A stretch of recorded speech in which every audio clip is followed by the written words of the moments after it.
Everyone, back to the Legion of Chaos. This week we're talking about the High Republic. And, I think there's a bit to talk about. I'm still like halfway through Rising Storm, so I don't know everything, but you over here, you know a fuck ton of this, and I know you got a lot to say. So, A little bit more than a lot. oh yeah, I know. So guess just get us started. What do you want to talk about when it comes to High Republic? What's the thing that gets your eye out of Well, all of let's it? drop into the Jedi Masters that are around. Like, obviously, there are 12 seats on the council still, right? And they have three Grand Masters, right? Yeah. They have Yoda, Alaru, and Pratri Veda, right? Mm-hmm. Um, and the one dude that makes soup. I don't remember what his name is, but he's a goat.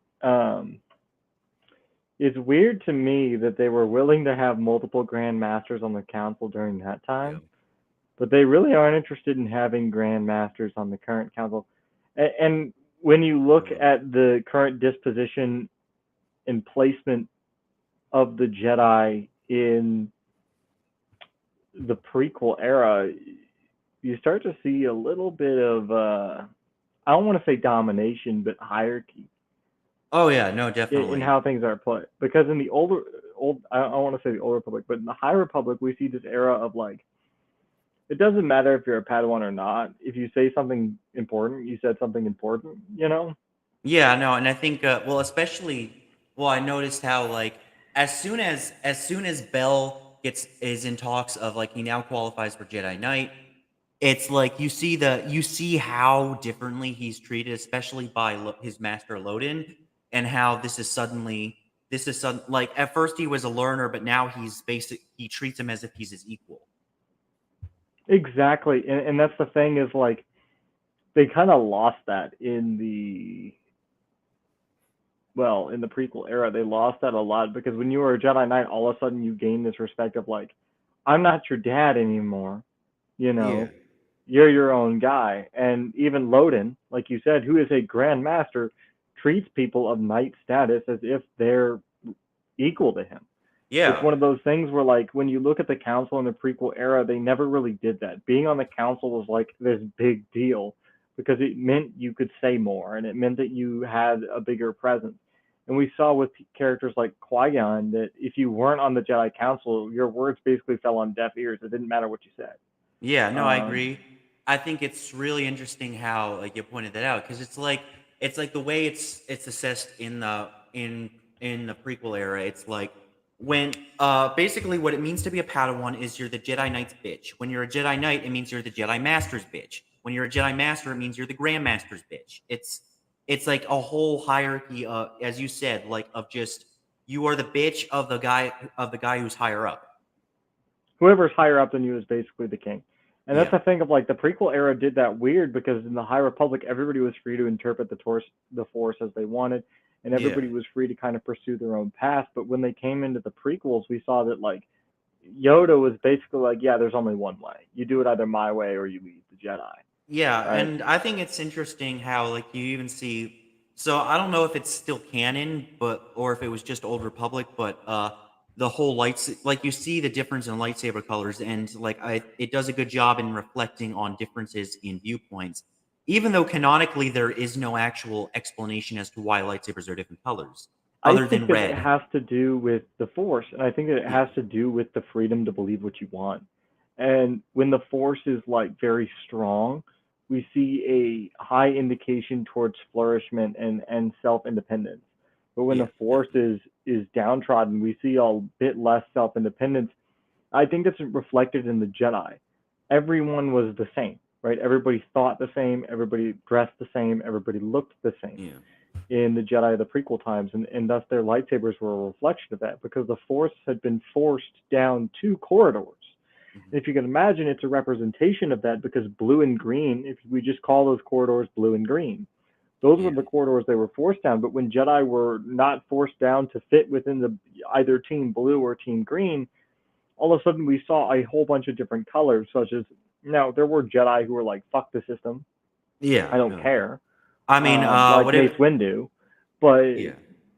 then again, Mace Windu was a special case of like he's just good at what he does, and Yoda really couldn't tell him no because Mace Windu wasn't going to stand for being told no. Right? He was just one of those guys who's like, yeah, I don't care if you tell me no. Go fuck yourself. Yeah, I agree. Which is what I like about Mace Windu is that he's just like, I see what you're saying, and I elected to ignore it. Moving Well, on. I think it contributes to just how Sam Jackson was going into Star Wars of how like at the time Lucas is like Jedi have blue and green. He's like, "Can I get a purple lightsaber?" Yeah. And obviously this has just been kind of like pulled out because, obviously Mace Windu wasn't really that kind of Yeah. like it wasn't intentional to have Mace Windu have a purple lightsaber for that reason, other than the fact that Samuel wanted one. But at the same time, that it kind of permeates this idea that maybe when a Jedi follows along a different path or way of thinking, that Yeah. the Force flourishes as a result. We Yeah. see that the Force powers come in different visibilities on the light spectrum as well. Yeah. We see that the Night Sisters' Force abilities or their Force sorcery is green. The Jedi don't seem to have a color, No. but the Sith have red, which is kind of strange. Everybody has a color, even in the High Republic, except for the prequel Jedi. They don't. Yeah, I think so. And I was gonna say because I think it's interesting, yeah, like how High Republic sees it. Like, if you're part of the Jedi, regardless what you believe, like if you directly associate with the Jedi, you're part of the Jedi. Like now, like obviously, like I think it was Ty York who is not part of the no longer part of the Order because she left, and like you see how that was taboo, given she still had her lightsaber, given everything, but purple lightsaber, of course, because she didn't think the same. And as you said, that often reflects on the differences in opinions and viewpoints. But like you can see how like her view of the Force, her view of the Council is entirely different. Same thing with the Way Seekers in the High Republic, how they're like, look, I don't care about the Jedi Order at all. I just want to pursue the Force in my own way. Like they're just like Exactly. take it to the extreme, and I think that's like I don't know if Qui Gon constitutes as a way seeker because they were long gone by that point. But Honestly, I think Ahsoka is the newest Wayseeker that we've seen. We know Filoni had oh some yeah, direction in the books, and I think that Ahsoka was meant to be that kind of character, or at least created the idea of a Wayseeker, someone who followed the Force while not specifically being part of the Jedi Order. I would say Qui Gon. My thoughts on Qui Gon are weird because, as you know, he was removed from the Council initially yeah, for clashing with Yoda all the time, and it's interesting. It's interesting that Yoda would remove him for having a different view. Um, for those who don't know, who are watching, Qui Gon got removed. Coleman Trebor took his seat, and then in a weird twist of fate, Coleman Trebor got whacked by Jango, yeah, and then bro. Obi Wan Well, took Coleman Trebor's seat. So in a weird uh, twist, Yoda removed Qui Gon and then put Obi Wan in his seat. so Uh, yeah, that's definitely. I didn't realize Coleman Trevor was the guy who replaced him. That's funny, and that yeah, that makes sense. I didn't. I thought circle. that yeah, Yoda just that's. can't get rid of the dudes. Yoda's like, man, I mean, when you but think about it, it's interesting. And I'm trying to think. So, what did Anakin replace Eth Koth? I don't remember who Anakin replaced. I think he probably did replace Eve Costo. That or Anakin replaced Yaddle. One of the two. Or Peel because Peel died, or There are a was lot Peel of dudes that died. Um, but like, or whatever the lady is named with the long head tails, like not Shakti, but like multiple head tails that got killed by Savage. Like oh, one of those them. dudes, yeah. That girl, yeah, that chick. It could have been Ayla, any. it's not Ayla Sakura. It's the other one. But yeah, I know who you're talking about. Yeah, I forget her name, but I think it's so like it's interesting how like it. I mean, it seems like the prequel era is kind of like they're just going to fill whoever they can into the council rather than really care if they're genuinely qualified. And like I get like desperate times Exactly. come for desperate measures, like during the war and all, But this but is the High Council, right? Like, yeah, there's a difference between desperate times come from desperate measures, and these are the dudes who are making all the decisions for you. Like, yeah, at the end of the day, that'd be electing like a senior software engineer or a junior software engineer for a role of a senior lead. Like it just Yeah, doesn't definitely. it doesn't make sense. And sure, I will say something hella controversial. I think that Anakin did deserve a council seat, but only due to his military actions. I don't think he had the wisdom or experience. I don't even think Obi-Wan had the wisdom and experience. Oh no, It's definitely not. and that tunes into Obi-Wan and Anakin's relationship of Anakin never really saw Obi-Wan as a master. Yeah, I think like so I think that's always a thing is like Obi-Wan was trying to fill in that fatherly role to Anakin, but he was always more just a brother to him. And like I Exactly, and think likewise they were just it's why the book is called Brotherhood that just came out. yeah, like I think it's interesting because like I can understand that because I'm the oldest child, like being the oldest sibling, you would still try to look after a younger sibling as if you are a parent. Like, but it's still not quite the same as a genuine parental figure, and that's where I think like it a lot of it could be difficult because Qui-Gon was his true father figure, and I do believe like the more I think about it, the more I do believe had Qui Gon not died, Anakin would never return to the dark side because I believe Qui Gon genuinely would have taught him the a more true way to the Force rather than the Council. He wouldn't be so attached to the Council because Qui Gon would be telling him, like, dude, don't take anything the Council says purposely, personally, because they are just people. They are just They're just a bunch of ordinary old dudes. dudes in a room. There are a bunch of old dudes in Uh, a room. They don't know. yeah, They don't have any they don't have any inherent authority over the Force than the rest of us do. So like, don't take any of that don't personally. stress it. And the thing is that at the same time, I think Qui Gon had a better communication with the Force. He understood the living Force and how it worked. He understood that it speaks to different people in different ways. And if we remember from the Phantom Menace, he goes, Obi-Wan, you're too concerned with what does he say? It's something about he's too concerned with the future of events and that he has to focus on the living Force in the present. And the thing is that like to tune in and tie into what you're saying, I don't think if you remember episode 3, I watched it recently, but if you remember in episode 3, Anakin didn't go to Obi-Wan not because he didn't think he could trust Obi-Wan, but because he didn't think Obi-Wan had anything to say that he didn't already know himself. And that's the thing, is that Mm. he didn't consider Obi-Wan any more knowledgeable or wise than he was himself. He thought that Obi-Wan had a different outlook on things, but not that he was more knowledgeable because they were brothers and they grew up together and they were Yeah. completing their training together. Obi-Wan doesn't even complete his training until like way after Anakin falls. And so when we look at like to become a Jedi Master and just to look at Anakin, he just didn't go to him because he didn't think that he had anything else to say. Whereas with Qui-Gon, at that moment, even if everything played out exactly as what was said, I think Anakin probably would have deviated or deferred to Qui-Gon and been like, "Look, I know you have tons of years more experience than me."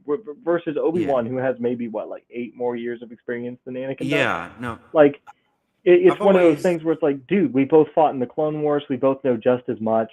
I caught up to you already. Because if we remember, Anakin is so gifted.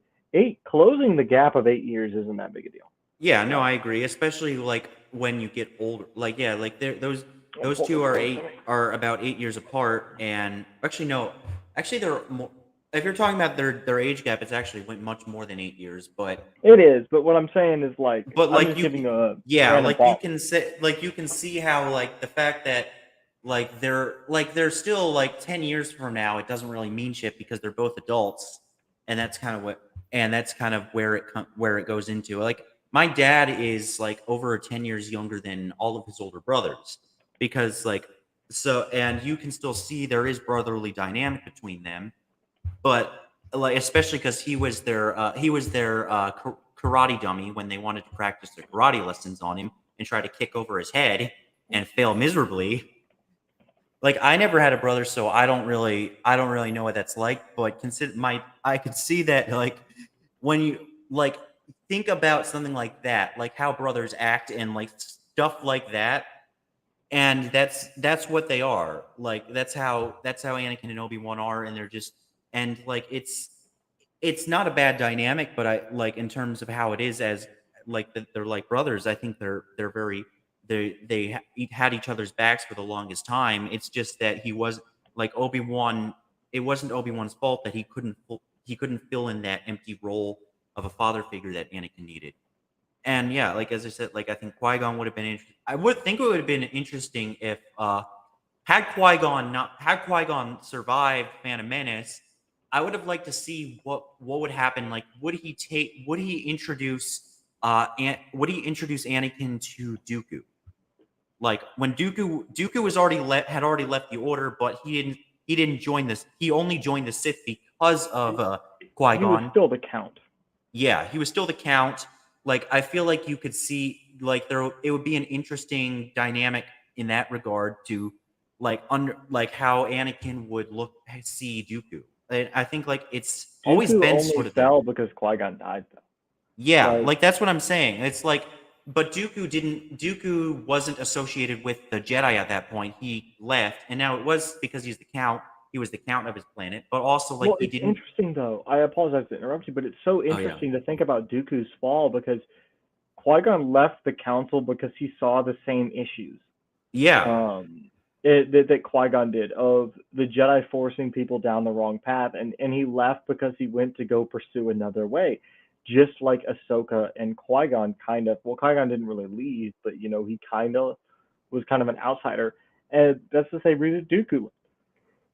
yeah.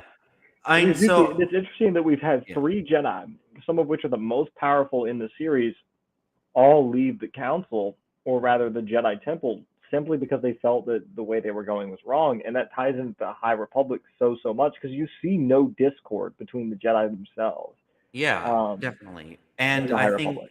You see it was everybody's on board. like I think so it's interesting seeing and like there and like as you like I think went back to the High Republic like they're the rules of the Jedi uh yeah, the comics are pretty good, especially High Republic comics, I think, which was what I was about to talk about. But you do need to read the Light of the Jedi novel before you read any of the comics in order for anything to make sense. But basically, what I was going to get with it is you can see how loose everything is, especially in the comics, because like I think the comics do a good job with providing visuals because I can visualize stuff in my head when I'm reading the books, but it's a lot easier to understand the full extent of the situation when we see it in the comics. And whatever I forget his name, the Trandoshan Jedi, like we actually Right. can see exactly what happened in like when during that thing when he lost his comrade and how it drove him to the point he was losing control of himself. Like it's really interesting and you like it's even hinted at like you throughout the entirety of the first 5 issues of how he's starting to lose his game because his apprentice is the one who sees all those giant bugs coming across and about to wipe out the entire village. She goes in, she ditches him to like jumps into their ship and goes to save them, leaving him just there, and he didn't even know what was going on at that time. So it was all confusing, and she's just rushing in, saving them, and then comes back. She feels like she's fucked because like she just took off without him and stuff like that. And then there's a whole silent. He takes her to Avar Chris, and then congratulations, welcome to the Jedi Order. You're now a Jedi Knight. Like just Yeah, how it was the entirety of the Old Republic is I'm just going to call it the Old Republic at this point. It's the High Republic, but whatever, it's the same shit.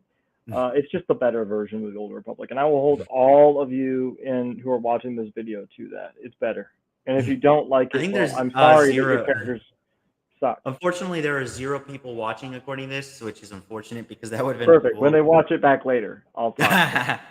Oh yeah. No, they'll hear the shit I'm talking. I think it's a little bit more engaging than the Old Republic. I mean, it's also because I haven't really been crazy for gaming for years. The Old Republic was story-wise was bad. Yeah, no, I and it think doesn't help that there's a lot of wankers of it who like try to perceive more in the story that there actually is. yeah. Like Revan's story, bro. Listen, at the end of the day, bro left to pursue some booty. Okay. Yeah. Came back to the light side to pursue some booty. And that's his story. Bro was after booty. He's He was just the Anakin. he was a He's just certified another. Sith. He's legit an Anakin clone running after booty the entire Oh time. yeah. No, It's just I such a think bad so choice. definitely. So I mean, I know people that are hardcore both High Republic and Old Republic, and they love them I both. like the Old Republic. I just don't like people who like, you know, act like it's so much. I don't want to say so much better, but they act like the High Republic is like blasphemy. I can't stand that because it's like, dude, not only are they in completely different time frames, Yeah. like whatever, I mean, but as I said, like I'm enjoying the High Republic. I didn't realize how good it was going to be. Like my first turn off of the High Republic was that it's a commitment to really get into. And I think that's the same thing with the Old Republic is that these aren't stuff you can just casually get into and be like, that's cool. You have to actually commit yourself. And but like with the High Republic, I think it's easier after the first, like especially after first book, because like look, I like Charles Soule as a comic book writer, but as a book author, I get where he's going. He has some good build up at for the entire world. Like the world building is fine. I think like in term like I respect Charles Soule as a writer. I think he does good. I liked his Inhumans run. So like I think he can. I think he's onto something. But I think he's better with comics than novels.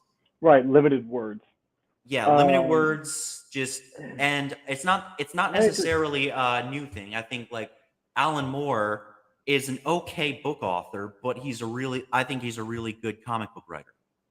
And like you can see where like you don't need like to make a good comic book, simply being a competent but not necessarily spectacular book author is more than enough to translate into comic book writing because you have let because you don't need to do it's as show much to it. not tell. Yeah, it's show not tell. And I think that like that's where I think Charles Soule did a really good job compared to Light of the Jedi, where like it was okay. I think like it had its moments, but like the first two parts of the whole 3 part book is was kind of boring in a lot of areas and just clunky. It wasn't until the end when Martian is just like out of pocket and just turns on a third of the entire Nihil and is like you guys are going to sacrifice yourselves for the entirety of the eye because that's for the greater good of things. And just like the way he does like it's just it was just so insane how like I think he established himself really well as a prominent villain in the High Republic because of like he's willing to do this shit. He's like deep on this whole this idea this whole nihil belief and philosophy because like born into this through his family. He like thinks it's his job like to carry this forward and stuff like that. He thinks he's trying to save everyone. Like it's all really interesting, especially once the Rising Storm hits, and it's just like the like Marchion's story cranks up to a 23. I'll tell you what. You know what they need to bring back that they haven't brought back yet? Who? It's a really good character. Where is his books at? Here they are. I got Rising Storm right here. But... Well, I gotta bring back Oh Ferris yeah, Olin and the Inquisitor. yeah. No, you already Because know I love Ferris Olin. it was so good, and his Oh series my is god. so good, and I would love to see him come back. But it reminds me of how when we were talking about the lightsabers earlier, it reminded me on how, and this is Death in Naboo, but Yeah, it reminded me of how in canon for Jedi Quest, Ferris's blade was crimson. yeah, Um, his original lightsaber blade was red, and that was obviously kind of a weird thing. You know, I'm not gonna lie to you. When I first read that his lightsaber blade was red, because I always thought it was blue. I went back and I reread the first book from Jedi Quest, and well, it's red. It's a crimson blade, and that's interesting to me because it really reminds me of like the idea of like I've always after that moment I kind of always got interested in the idea of like a Jedi that wielded a red lightsaber because it's an yeah, interesting concept to see of not necessarily reclaiming like the red color, but almost twisting a crystal that's been forced to do evil to do good, regardless, knowing that you can't change its nature. So yeah. Definitely. And to me, I think it would be more interesting to see, because obviously you can purify the creatures like Ahsoka, the Yeah. crystals, like Ahsoka did in her book. But to me, I think it would be more interesting if, in order to sort of, hold on, it'd be more interesting to see that in order to purify, to purify via action instead of like force connection, where in order to purify a red crystal, you have to perform pure actions with the lightsaber itself, and that would be very interesting to see. And I think it would throw a lot of people off, but I don't remember the name of the Inquisitor in the book right now. But oh my god, he's so good. Malarum. Malarum, that's his name, dude. He Yeah. is such a good No, I'm character with you. I loved it. I've been rereading like Last of the Jedi because he's because smart. I hadn't like it was like a good like 12 years since I read Last of the Jedi because like I read them as a kid as an excuse to read something for grade school, and I went with Star Wars, and it was surprisingly interesting, and like picking them back up, realizing that this shit is awesome, especially like how they flesh out these characters. Like think it's awesome how they bring in how Obi-Wan like really when you look at how Kenobi worked, I think like I think it still took some properties of like Last of the Jedi in the sense that Obi-Wan has to come to terms with the fact that like look, he's sent there to protect Luke, but protecting Luke is not simply a one-dimensional thing of just being on the planet. There are multiple aspects of protecting Luke and like to restore hope in the galaxy. And that involves setting it up so that Luke can finish what was started in the rebellion. And that's where like I think if Kenobi was to have a second season, they should pursue that path of Obi-Wan actually helping directly with the rebellion because that's what that's what he did in Last of the Jedi. That I think it's perfectly fine. Like it doesn't break canon. It doesn't mess anything up in terms of his narrative. It's just like look, you can he's Just helped. another Inquisitor. Yeah. And here's the thing, with Kenobi season 2 possibly being a thing, and Kenobi knowing that he wants to go out and do good again, and that he's not just going to stay by Luke Skywalker's side anymore, we have the possibility to go out and do things like that. Yeah. But because Obi-Wan has kind of realized that, yeah, the closer I am to Luke, the more danger I put him in. And yeah, as we absolutely. saw from the Kenobi series, and from episode 4, Leia calls him General Kenobi, which is kind of weird if he's not in any combat since the Clone Wars. Like, it's just weird to call him that when Leia wasn't even aware of the Clone Wars, or rather, she wasn't. Not that she wasn't aware of them, but she met him. I mean, it might He make certainly sense. wasn't a general when she met him. Like, it's just not a title she would give him. So I think we're going to see him lead some sort of resistance effort, and I'd like to see Ferris Olin become canon. Yeah, me too. Part of me understands that Ferris Olin was almost twisted into being Ahsoka Tano, but at the same time, like, the timeline still fits. Yeah, no, I agree. I mean, come out of the woodwork. Like when you think like the Kenobi series is 9 years before the events of A New Hope, and I think Last of the Jedi kicks off about 5 years prior, or it would actually be around the same time as Rebels. So I'm not sure if so I think the only issue is that Rebels does kind of show Obi-Wan sitting in the middle of Tatooine just chilling. I don't know how they're going to explain that. Here's the thing, Obi-Wan is only with Ferris for 2 books. Oh yeah, that's true. The last time he sees Ferris Olin is when he goes to Ilum. And they meet the Jedi Master that's at Ilum, and Ferris makes a new lightsaber, and then Obi-Wan leaves. Like, I'm trying to think that was the second. And then they go to Coruscant, and it would be very enjoyable to see Imperial Coruscant. Yeah, definitely.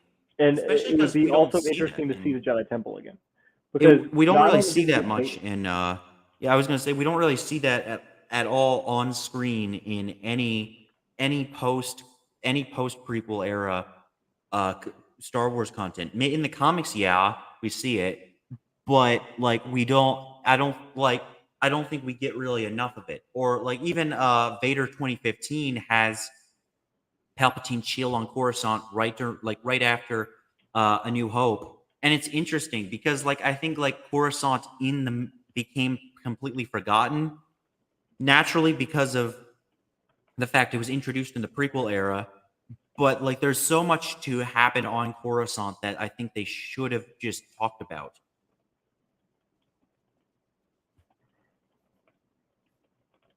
I agree. And Trevor's an interesting character as well. I think that Yeah. Trevor is one of those characters that people can relate to a lot. And so I think that throwing him in, throwing Ferris in, throwing these interesting characters into the fray and revealing this plot, because obviously the plot's also very political. It has to do with Yeah. Vader, it has to do with Malarum, it has to do with the Death Star, different planets having political entourage, things like that with Rowan. And so it would give us this insight to the Empire that we haven't seen yet, and this insight to what's going on. Because obviously, if you remember, Ferris sneaks into the Jedi Temple, Yeah. and all that sort of thing. But then on top of that, we get to see the lightsabers again from the fallen Jedi.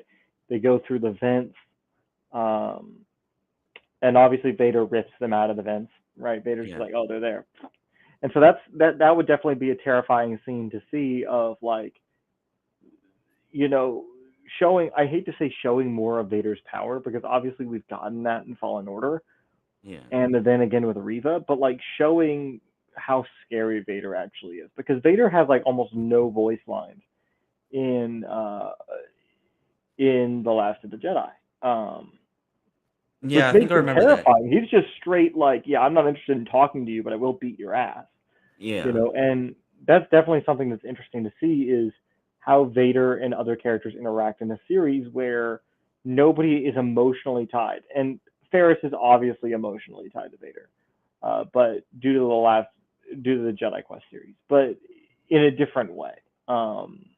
Where because Vader's already lost, he probably doesn't have much in tune with Anakin anymore.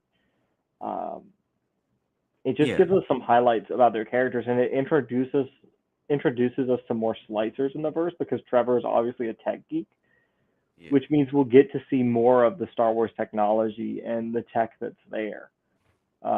Trevor remapping the hyperbaric charges to like have like 5% of their standard blast increase or like 500% stronger, doing it to disable weapons, doing it to disable stormtroopers' armor. Like that's just so cool. Like, and we haven't gotten to see characters with that level of technical skill yet. But I think it would be interesting to give that kind of inner perspective of characters that just are forced to go along with the Jedi because we haven't really seen a main character like that who's a non-force sensitive person that ends up having to run around with a force sensitive Yeah, definitely. And I think overall, and really, Tupac.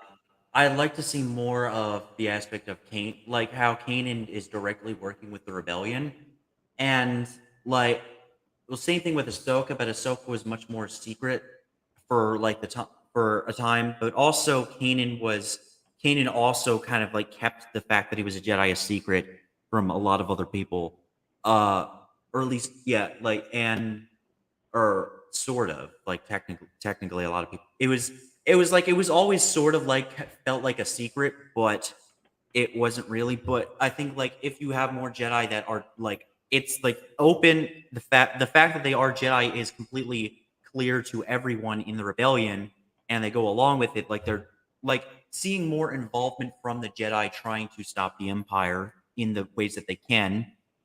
It like I think that's really helpful, especially Obi-Wan. I like the fact that he did help out because as I said, like that was like his whole talk with Qui-Gon back in Last of the Jedi when he's like saying like, look, I promised I promised I would protect the boy, and Qui-Gon's like, yes, you promised you protect him, but nowhere does that mean you have to stay on this planet at all times to protect him.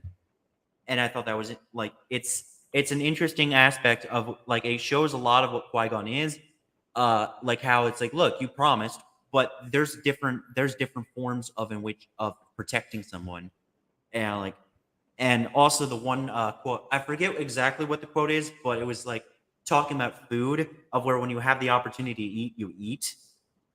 Like I don't know if you remember that. That was just I think that was like one of the most iconic lines you could ever give for Qui-Gon. It's like, yes.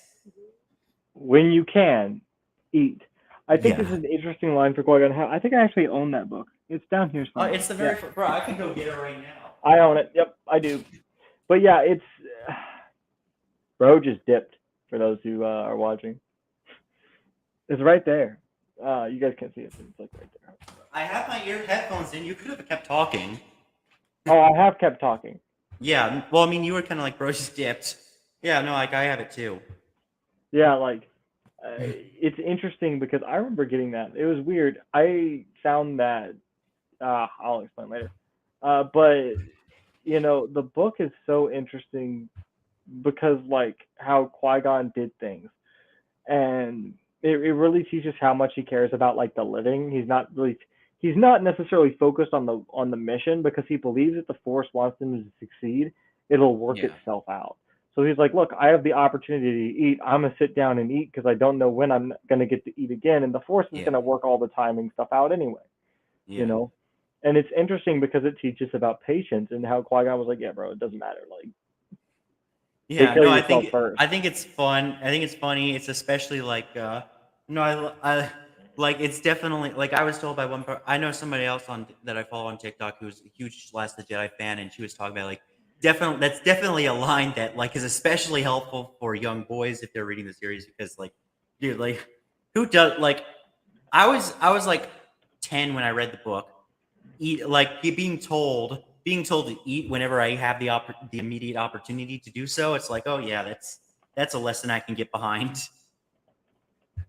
And it like as I said, like it has some good philosophical reasoning to it of patience and also just like restore like aspects of like taking advantage of the opportunity at hand when you have a clear opportunity to do some to help yourself like and like restore your strength and everything like just stop and take like everyone needs that. You can't just keep working and you can't just keep working and pushing yourself when there's especially when there's a good amount of time when there's literally nothing else to do. It's like do something like do just eat or something. Like it's a pretty unusually it's got for a simple line that's meant to be pretty simple, it has a lot of depth to it. Yeah, it speaks a lot about his character. And we see that with Trevor as well. Is Trevor seems to have picked up on a shit ton of Qui Gon's lessons just by living. And it really gives like the introspective of the living force and what Qui Gon's background may be because we don't know where Qui Gon is from. Yeah. But Trevor and him seem to share a connection of knowledge about the living force, and it's more important to me.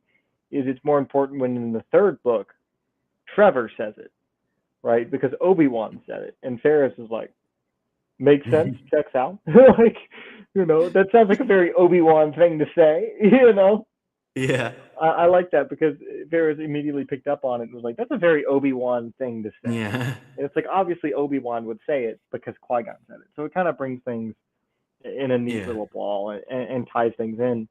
Especially like the resistance on Coruscant. I think it's interesting that we see the connections between the characters and obviously Rebels is going on, but that doesn't mean but Rebels also indicates there's resistance efforts going on other places in the galaxy. Yeah. And so it'd just be interesting to see those. Yeah. But anyway, I think like I guess really what I think with High Republic, I guess to get it back to High Republic, Yeah, like we're kind of jump eras. the fact that they realized like I think the times have changed. I think Obi-Wan can especially when we see throughout the entirety of like his progression, he realizes like time that the way things were in the prequel era is no longer the case. Like, look, this may have been true or false in the prequel era, but this is a different time period. I think like that kind of shows like a lot of just how the standards throughout all the eras of Star Wars are extremely different when it comes to the Jedi. Like how they view everything. Like High Republic, everything is fine, so they're pretty loose on everything. Like and like looking at the prequel era, like they'd probably be like, "Wait, dude, you guys do realize those weren't actual hardcore core rules. They were just guidelines of self-control, like just tits, like." And like you see that, like it's pretty clear back when, like, I mean, Elzar gets with that one chick, and then he wakes up in her bed. He's like, oh shit, what have I done? But literally, no one actually cares, like really, afterwards. But he feels like shit because it's like he was told not to do that. But then they're kind of like, yeah, we told you that, but we just said that so that you wouldn't get attached to anybody. And I think like that's like the way the High Republic is. It's kind of like do it at your own risk, do it at your response. It's your responsibility to control yourself and make sure you're not giving in to the wrong. Like it's your job to make sure you're on the right path and not the wrong one. They don't they don't impose they don't impose stay on the right path. Like they will just like be fine. Like go off if they want if you feel like you need to go on a spiritual journey or something to rebuild your connection to the force so that you're back on the right path, go do that. Otherwise, and I think that's kind of what like it's where the Jedi Order wasn't so dogmatic that I think it thrived better because once everything got strict, it just it started to look hypocritical because because they were trying to go into super strict mode in the prequel era until they weren't and they deliberately broke the rules and not just like guidelines but like just genuinely going against the actual beliefs of the Jedi, and they're just like, wait, what the fuck's going on? Like that's what happened in Dark Disciple, where even Obi-Wan bringing up Quinlan Vos, like, oh, Quinlan Vos could assassinate Dooku. It's like you just put one of your closest friends on this path of just you knew he was going to act like genuinely break all teachings the Jedi made. He is like supposed and I don't know about that because here's the thing: we see that killing people isn't necessarily against the Jedi code. well, it's But not so much killing; it's more of like going straight up assassinating someone. I think killing the innocent is what you mean, and because we've seen that like Jedi assassins have existed. Um, the Temple Guards are technically Jedi assassins when you really think about it. If somebody comes up to the Jedi Temple that's not supposed to be there, they're gonna jump your ass. Yeah. You know, so it's like it's not that being an assassin is against the Jedi way. It's more that not giving them a chance to fight back is the problem. Well, that's what I or was. the chance to That's what I was redeem kind themselves. of. That's what I So was I kind of think trying to Duke is say. beyond that. No, I agree. I think Dooku was already beyond that by the time the Phantom Menace kicked in because he didn't want to. He left the Jedi Order already, but by once Qui Gon died, he just lost it and then decided to become Sith because he's like, dude, you guys just killed one of like the only people who kept you guys kept your heads on right. Like it was like he guys like that's like he lost faith in the Jedi once his apprentice was killed, and I think it's like as just, like I think the Jedi really like considering how the prequel era they're just sitting around and barking orders at everyone. Like the Jedi Council doesn't really do shit at all in any part of at any No, point.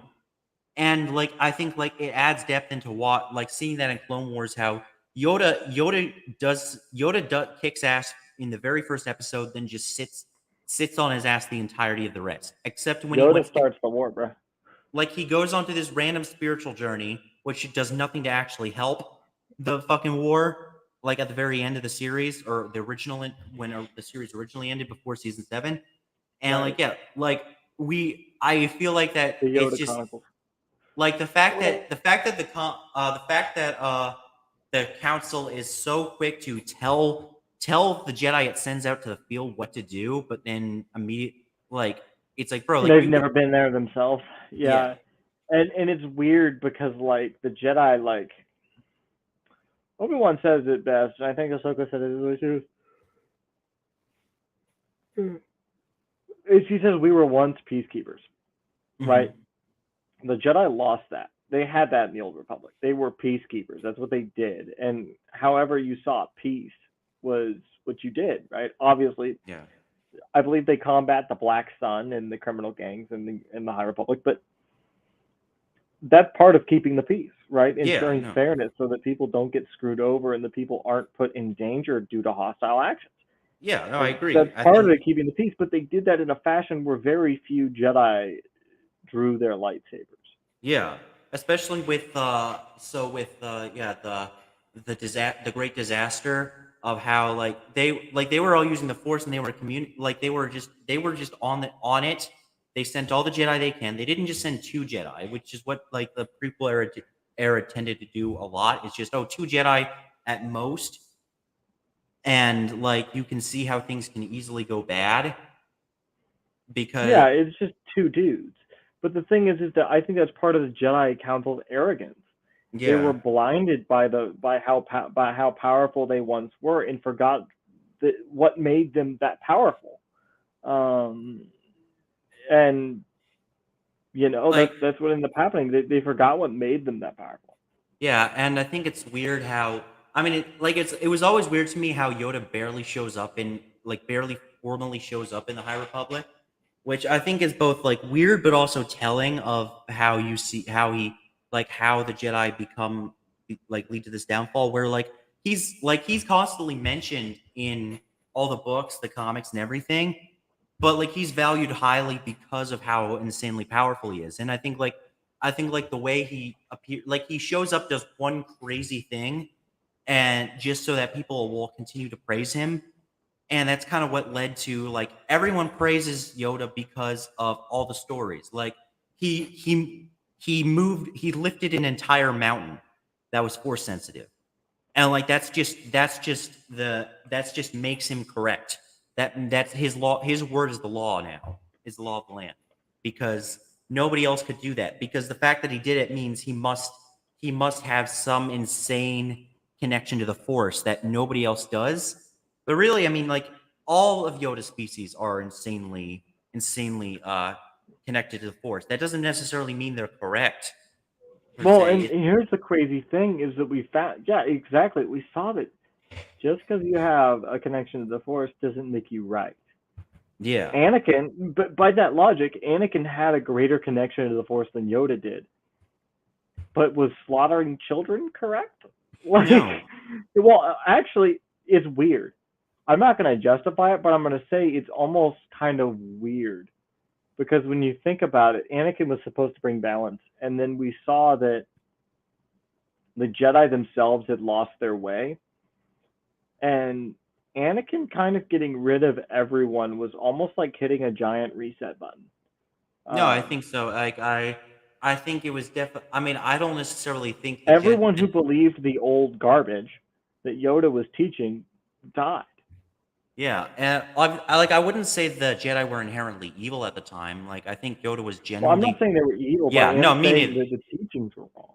Yeah, like I'm not saying Um, you're saying that. I'm just saying like that's what a lot of people try to suggest is that the Jedi were evil, which I'm like, no, that's not necessarily the case. Like in terms of like as a body of power, like as a body, even if it is like technically its own government system, like it was flawed and corrupt. That doesn't necessarily mean the people there were evil. It's just that they lost their way and like compare that to the High Republic and like they basically like the Jedi didn't take anything at face value in the High Republic because they knew it's like, dude, it's more. There's more to it than just what the big Grandmaster says. Like as you said, like there were.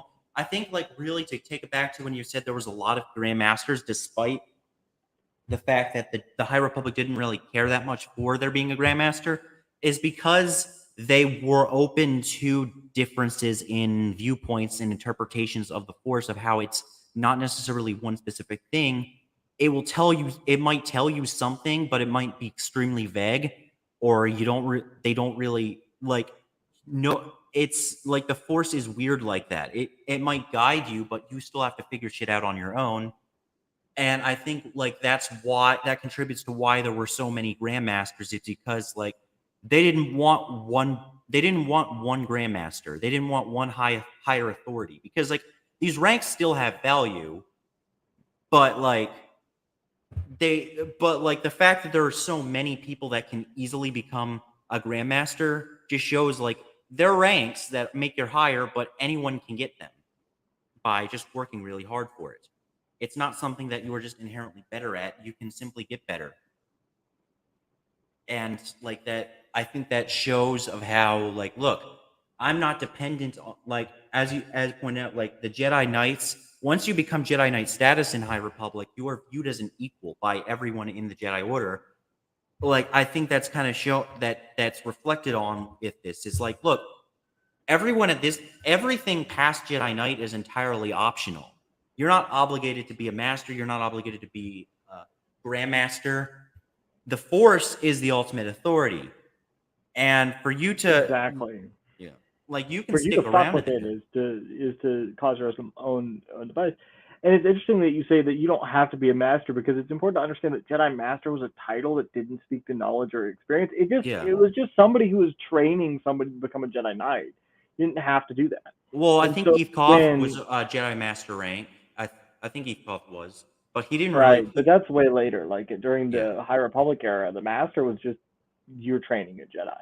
Yeah. No. And it's so Yeah. weird because we see that intro, like that perspective from Anakin in episode 3 of how can you be on the council without being a Jedi Master, of that's great, but like I've also trained a Padawan. Why am I not a Jedi Master? Yeah. Like, especially when it wasn't his fault that Ahsoka left. Like, and Yeah. he's just saying like, Yeah. y'all were the ones who took my apprentice, accused them of murder, and then didn't do shit. Like, to even like Yeah. think about trying to like find the evidence. They were just like, well, the 2 cents that I heard gives a good point of Ahsoka. And I think it's like, bro, you know the person. Obviously, they wouldn't do that. So why the hell didn't you go looking for more information? And then Yoda and Mace and all those people were like, well, I feel it like kind the of just worst didn't feel part like was it. that they had the formal conference for all of that take place before the actual court in the Republic Council, like in the actual Republic Senate room or the courtroom or whatever it's called. Like that they should have waited at least until then.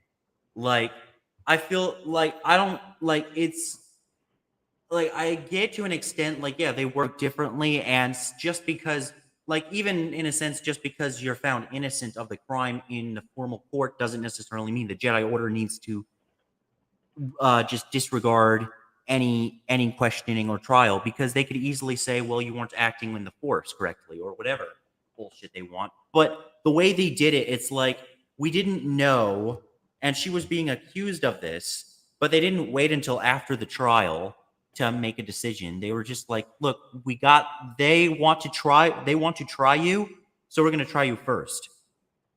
And like, we don't see that in at really any point other than, yeah, we're like, look, I think like they try to intertwine themselves way too much with with the Senate, with the Galactic Republic, in ways that just don't really work. Whereas the High Republic, like, they work together, but they aren't dependent on one another. Like, the Jedi don't go to the Republic for to make their own decisions for them, and the Senate doesn't directly go to the Jedi to make decisions for them. They, like, the Jedi serve as enforcers to their own system. It's like, when you really look at it, like how police work, like in the real world, law enforcement, like, legally speaking, police officers have general immunity to a lot of to the actual law on duty, because, and whenever they do that's misconduct, is taken to their department, and their department decides what to do with them. It's not a thing with the court. Like, it's not a thing with the actual formal law. It's like unless of course the department deems it necessary. But overall, it's like you see how there is separation.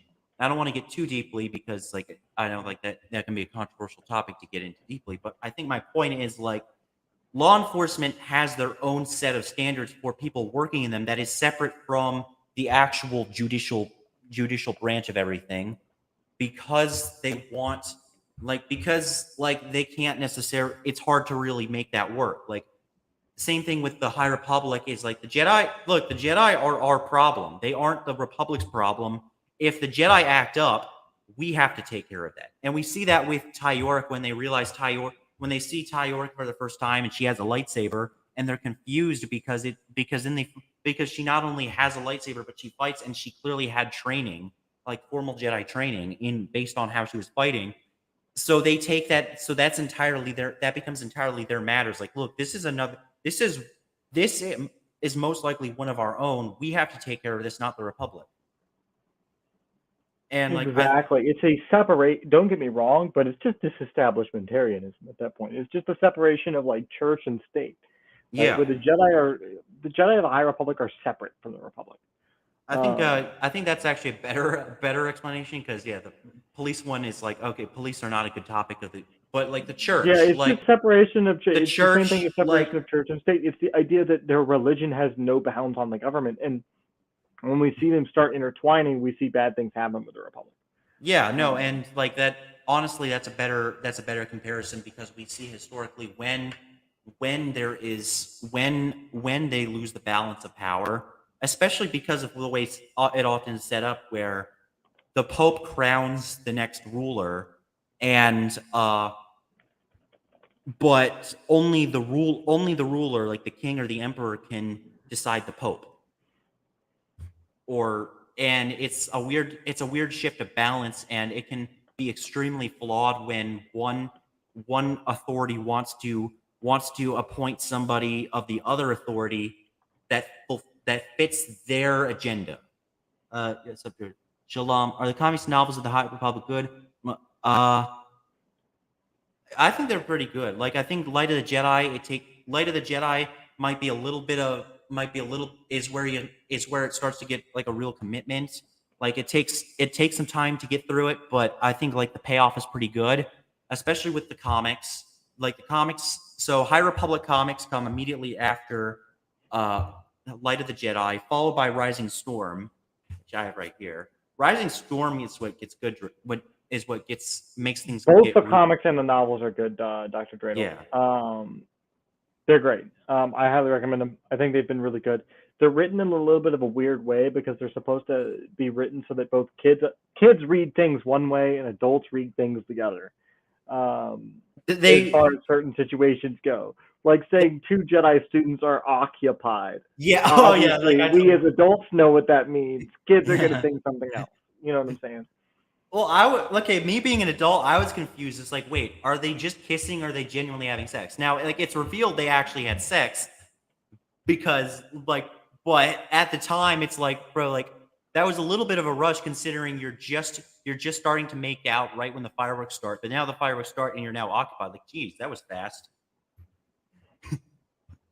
Like, I don't know. I think it's funny, like because as I said, like I find it a little weird with the way the adult novels, the youth novels, uh, change their wordings because like I just find it a little bit weird because it's like it can be inconsistent, especially because like look, adult novels generally don't really unless you're talking like I don't know 50 Shades of Grey, which is clearly just fucking a cheap excuse of pornography like people just want to get away with reading pornography and not being judged for it. But like Yeah. that besides that, like most adult novels I've read are not really so much about genuine like explicit content. They're just careful word choice. And I don't know if kids really care that much that Elzar wakes up naked in the woman's bed. Like I think they understand enough. Like they might not understand what happened, but they can understand mommy and daddy do that stuff. Listen, bro, people be wild in the High Republic, okay? Yeah, like Bro, listen, all I'm going to say is the prequel era Jedi are just upset because Yoda declared smashing off limits. oh yeah, that's definitely Yoda was true. just like, you can no longer tap. And then all the other Jedi were like, bro. Yeah, yeah, no, I You know agree. it's because Yoda ain't got nobody. So No, he's like I'm pretty sure Yoda's Yaddle and just more jealous, get bro. That's his whole thing. Size whatever. matters not. Size Everybody else matters. in the bedroom, yeah, Yoda, about that. Uh, No, I don't think it was because of size, Yoda. I just think you're not fun to talk to. I just think you have a bad personality. Yeah. No, like it's funny. It is really funny how they're just doing that, and like I need to actually start reading the junior novels because like they come right after. Like I was told not to read the third adult novel until I've read everything else. And like, bro, like it's already fucking insane. Like we're just getting straight into torture. I think is another thing about like how Martian Rowe is just straight up torturing Loden by actively killing prison inmates just to fuck with them. It's like, oh, you can't do anything about it because you're locked up here, so I'm just gonna kill all the inmates. And like we see that mental and psychological torture he does to him. Takes his lightsaber, turns it into a fucking blaster tip, like just the top of his blaster. Not even using it as a proper lightsaber anymore. He's just using it to. He's just like compensating or something, whatever. Like you're just really Well, it trying. reminds me of the old the High Republic spaceships. If you remember, you could only turn on the blaster system if you put in your lightsaber into the thing. Oh, that's right. Fuck, I forgot. Oh, that was so cool. I'm sorry, that is cool though. Like as a Yeah. measure, you have to have a lightsaber in order to fire cannons. No, I think that that's was super intelligent. Like I think it's interesting, especially because like now Marchion has a lightsaber, and like it's like, oh shit, fuck, now he's basically a god. He's just gonna be deemed a god to everyone, and like I think that's what in like had Pan-Eta not been a fucking dumbass, he would have been able to overthrow Marchion. Like because Marchion was kind of like, now that the Nihil was in a weaker state, everyone was questioning Marchion's judgment, and now that they knew the source of where he gets all this intel, it's like, bro, like we could just go to this source and we no longer need you. But then Marchion's just pulling out his lightsaber and then just has his electrical helmet. His helmet goes off, just sets off electricity. It's like, bro, I still have a step ahead. I'm still a step ahead of you, motherfuckers. And like it's also the fact that like he's actually very convinced, like he's very persuasive as a character, and you can see how much he cares. Like even like listening to Audible, they emphasize his tone. Like he has a calm voice, but like he's very sincere with what he says. I don't know if that's explicitly because of his species or if it's just him, but the way they handle Marchion is just insane. Like it's like Thrawn level. They go hyper specific on the way he talks, like the way he talks, the way he's like the way he looks, the way he speaks, like yeah, the way he speaks, the way he walks, even or stands.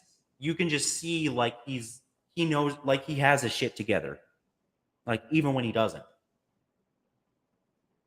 And I think that's kind of what makes him an iconic villain, is much like Thrawn, where like they're just calm and calculating, and like to simply overthrow someone like those two, like that like you're, even if you supposedly kill them, that's just gonna fuck. You're just gonna, everyone else is just gonna kill you, because it's gonna become a complete shit show if you overthrow them, and like they make that clear.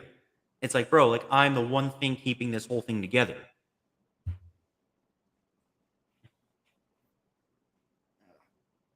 Anyway, yeah, I think got any more points before we wrap up?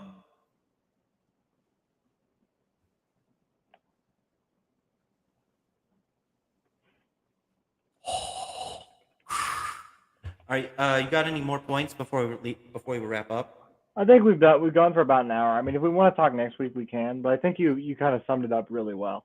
Yeah, no, I think Rising Storm has been like I've really enjoyed Rising Storm, given like I was bored out of my mind with Flight of the Jedi because I was wondering where this was going, and then you read the comics and you're like, oh, yeah, shit's about to go down. That was unnecessary. Damn, like it's like a big book explaining the Jedi, and you're like, ah, shit, that shit was necessary, bro. God damn it.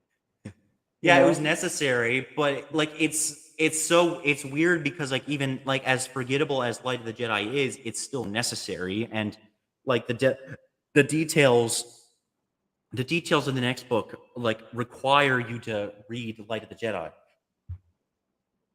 Like it's, as I said, like Charles Soule, like I'm not In terms of the entertainment value of just Light of the Jedi as a solo book, I think it's okay. Like it's a solid book, but I think it has a lot of like it drags because it's doing a lot of build up. But the payoff afterwards is amazing, is insane, and I think that's what as I said, like Charles Soule does well with comic books, is how he can set shit up, and it builds up as long as they follow his path, they follow his blueprint, which is what they did with Light of the Jedi. Not really what they did with Inhumans though. I'm still pissed. I'm still bitter that they kind of just let the Inhumans fall apart. And Humans is just bad to begin with. I don't know what you want. Well, depends. Depends.